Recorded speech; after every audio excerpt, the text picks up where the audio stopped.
שלום, אז אנחנו הגענו פה למחזור השני של לפני סינואר, הוא והשותפים שלו נמצאים בתקופה האחרונה.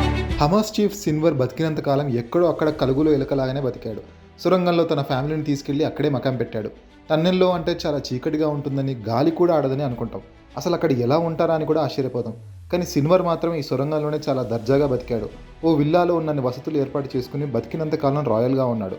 లోపలి ఫెసిలిటీస్ ఎలా ఉన్నాయో చూస్తే మన కళ్ళు తిరిగిపోతాయి. ఇజ్రాయెల్ డిప్లొమాట్ ఒకరు బంకర్లో ఉన్న సిన్వర్ ఇంటి వీడియోని సోషల్ మీడియాలో పోస్ట్ చేశారు.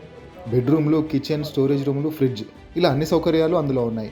అంతేకాదు, బాత్రూమ్లని చాలా విలాసవంతంగా కట్టించుకున్నాడు సిన్వర్. లోపల ఓ ప్రైవేట్ షవర్ బాత్ కూడా ఉంది. బస్తాల కొద్ది సరుకులు తెచ్చిపెట్టుకున్నాడు. లక్షలు విలువ చేసే ఇజ్రాయెల్ కరెన్సీ కూడా గుర్తించింది ఇజ్రాయెల్ ఆర్మీ. అక్కడే ఓ టేబుల్ పైన కాస్ట్లీ పర్ఫ్యూమ్ బాటిల్స్ ఉన్నాయి. బంకర్ పక్కనే ఓ పెద్ద గది ఉంది. అందులో భారీ ఎత్తున ఆయుధాలు, పేలుడు పదార్థాలు నిల్వ చేశాడు సిన్వర్. ఇజ్రాయెల్ సైన్యం వెతుకుతోందన్న విషయం తెలిసి బంకర్ల నుంచి బయటికి వచ్చి వేరే చోటకు వెళ్ళిపోయాడు.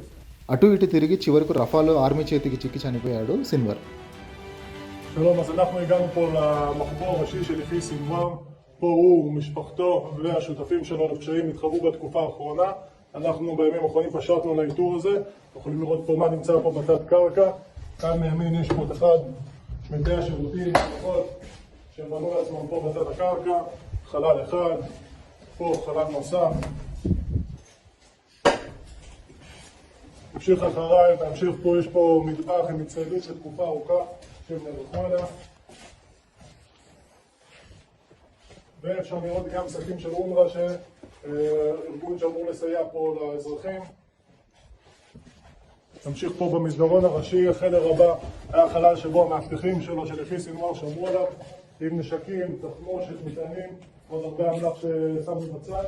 ונתקדם לחדר האחרון, החדר של כמובן הבכיר של סינואר, יושב לו פה בחדר המכוער שלו.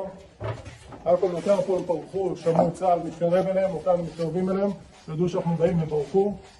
פה כספת שפרצנו ומצאנו פה מיליוני שקלים ודולרים בתוך הכספת ועוד כספים שמפוזרים פה בחוץ. הוא חי פה בצורה טובה עם כל המיליונים שלו, בזמן שהאזרחים פה למעלה חיים בעוני וגובים ברעב. ככה הוא חי, אנחנו מבינים שהוא נמלט מפה והשאיר לפחות חלק מהמיליונים שלו מאחור.